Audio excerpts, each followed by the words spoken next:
தினம் ஒரு தியானம். கேளுங்கள், அப்பொழுது உங்களுக்கு கொடுக்கப்படும்.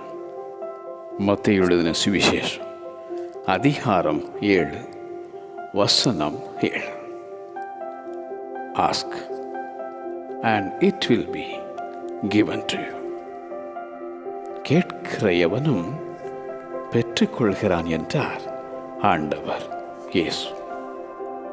நீங்கள் விசுவாசமுள்ளவர்களாய் ஜெபத்திலே எவைகளை கேட்பீர்களோ அவைகளை எல்லாம் பெறுவீர்கள்.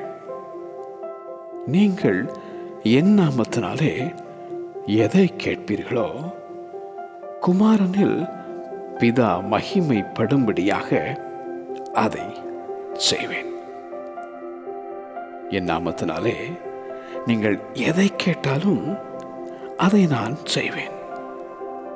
உங்களில் ஒருவன் ஞானத்தில் குறைவுள்ளவனாயிருந்தால் யாவருக்கும் சம்பூர்ணமாய் கொடுக்கிறவரும் ஒருவரையும் கடிந்து கொள்ளாதவருமாகிய தேவனிடத்தில் கேட்க கடவன். அப்பொழுது அவனுக்கு கொடுக்கப்படும் என எழுதும் அந்த அப்போஸ்தலனாகிய யாக்கோபு.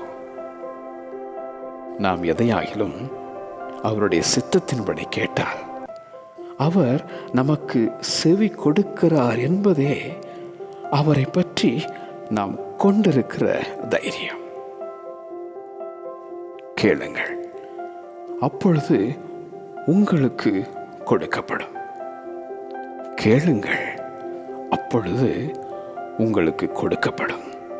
ஆமென்.